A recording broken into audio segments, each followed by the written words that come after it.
So I spent 11 years in academia as a sex researcher, and I still have absolutely no idea why anyone thinks there are 71 different genders. Let me get one thing out of the way. Gender is binary, and it is not a social construct. That should really be the end of my talk today. But as I'm sure you know, by virtue of being here, we are drowning in misinformation on this subject. Biological sex is either male or female, based on our reproductive functions. Gender, on the other hand, is how we feel, whether we feel masculine or feminine in relation to our biological sex. When sperm fertilizes an egg at conception, the baby will be either female or male, and biology will dictate hormonal exposure in utero and the child's resulting gender identity as well. For over 99% of us, our biological sex is our gender identity. So if we want to talk about things from a scientific perspective, there are only two sexes and there are only two genders. To suggest otherwise is not scientifically accurate. I first started writing about the issue of gender because mainstream media's coverage of it frankly terrifies me. From my time in academia, I can tell you there's a long list of areas of research that are forbidden, and this is affecting what the public is and isn't allowed to know. Bill C-16 has contributed to this climate by writing false and unscientific ideas about gender into federal law. Nowadays, self-determination is everything, and some people will stop at nothing to push this agenda.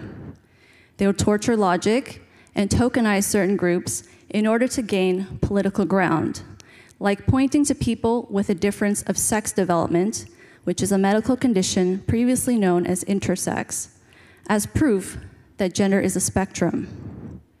But this isn't accurate because people with a difference of sex development, who make up roughly 1% of the population, possess anatomy characteristic of both sexes. For example, a child may be born with a vulva as well as testicular tissue.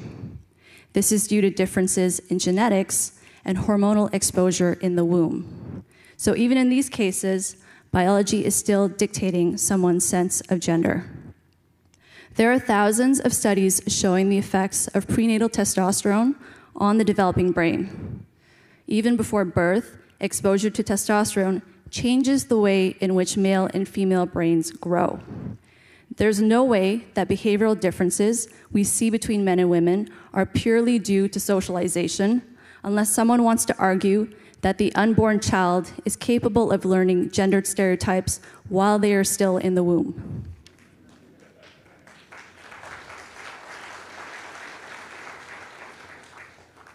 The bottom line is, environment plays a role in shaping us, but it can't override biology. People supporting the idea that gender is a social construct will often say that science backs up their views. And the next time you encounter someone like this, I suggest you ask them, what science are they referring to? If they're able to come up with anything, they'll probably point to a study that came out a few years ago claiming that male and female brains exist along a mosaic and aren't actually any different from one another. But a group of my colleagues reanalyzed the exact same brain data from that study and found that you could, in fact, tell a male brain from a female brain at a rate much higher than chance. What's disappointing is that the media promoted the first study to no end because its findings were flashy and politically correct. But they refused to cover the second study because apparently being scientifically accurate isn't as lucrative. It isn't sexist to talk about sex differences. What's sexist is assuming that women need to be identical to men in order to be worthy of equal treatment.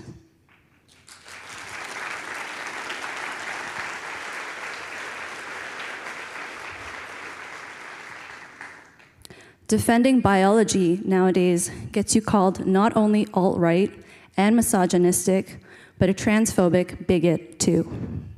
And so this brings me to the hate speech part of my talk. People can identify however they like, but none of these identity labels are based in any science at all.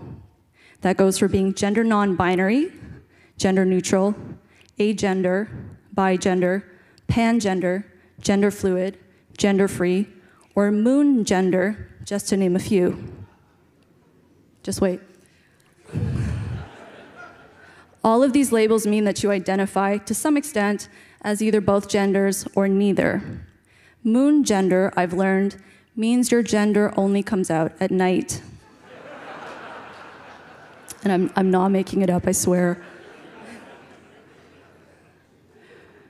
The reality is, no one is 100% male or female typical. Think of the average guy. He's probably into a bunch of things that guys like, but he probably has some female typical traits too, and there's nothing wrong with that. Maybe he likes watching sports, but he also likes talking on the phone. And before... I see that you guys are laughing, but if anyone gets upset when this is on the internet, these are gender traits commonly used in the field of social psychology, so you can't call me a sexist for using them as examples. In my case, I'm a woman who loves watching mixed martial arts, which is a sport that has mostly male fans. So I spend a lot of time asking myself, am I really both genders, or gender neutral, or neither? Or does it just mean that I'm a woman that likes watching a male-dominated sport?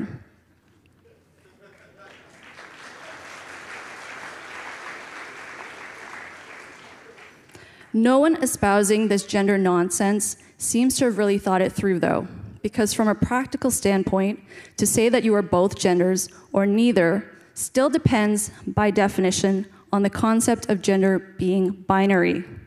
Some people might say, okay, so it's just kids on Tumblr having fun. Why, Deborah, do you have to go and rain on their parade? Well, I say it has implications for the rest of us. When we look at the education system, the Elementary Teachers Federation of Ontario teaches children that gender is not binary. As I wrote in the Globe and Mail on Monday, Ontario's most recent sex ed curriculum taught children that gender is a social construct, the result of traditional gender norms, and that some people are both genders or don't have one. The other day, someone sent me guidelines from a school board a few hours from here.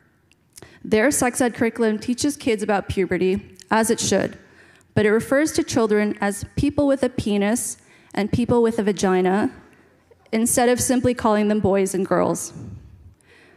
As I mentioned earlier, for 99% of us, our biological sex is our gender. Less than 1% of the adult population identifies as transgender, a number that has doubled in the last 10 years. So to rewrite children's education as though it's commonplace for a person to identify as the opposite sex is inaccurate, potentially confusing to them, and irresponsible.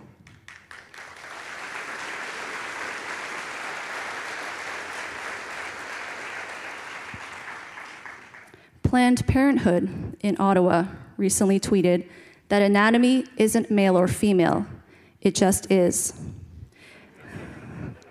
And that it's transphobic to believe otherwise.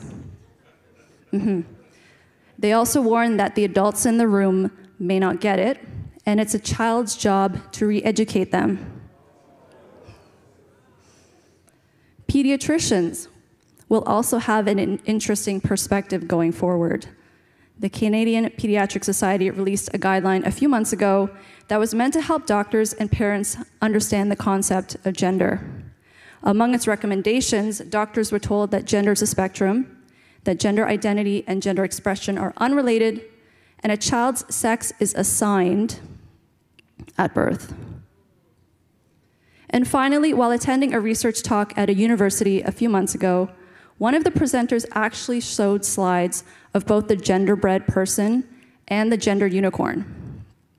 For those of you who may have been fortunate enough to not be exposed to either of these atrocities, there are cartoons that were made for the purpose of teaching children that there are more genders than male and female, that gender identity has nothing to do with gender expression, anatomy, or sexual orientation.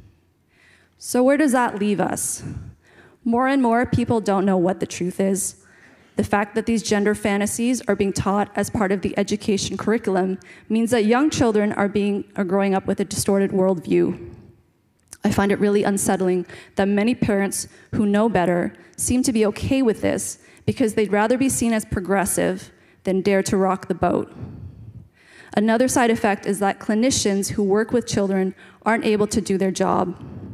We only have to look at the rapidly multiplying number of young children who are identifying as transgender to see the social contagion aspect of this way of thinking.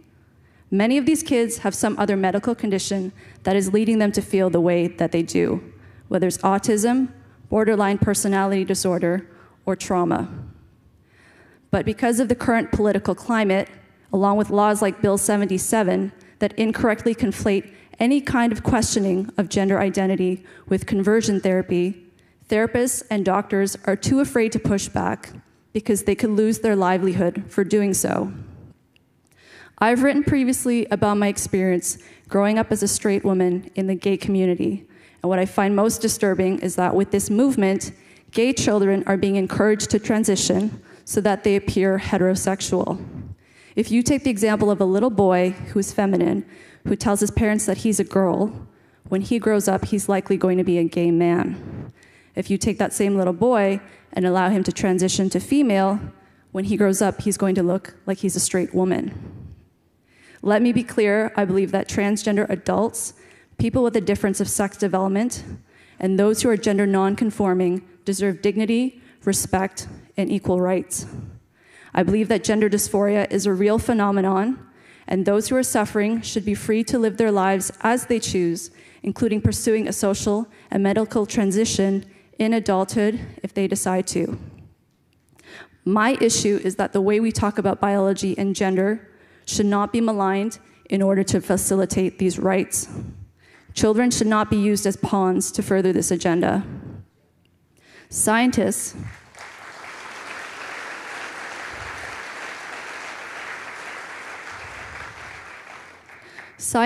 should be able to do their work without interference.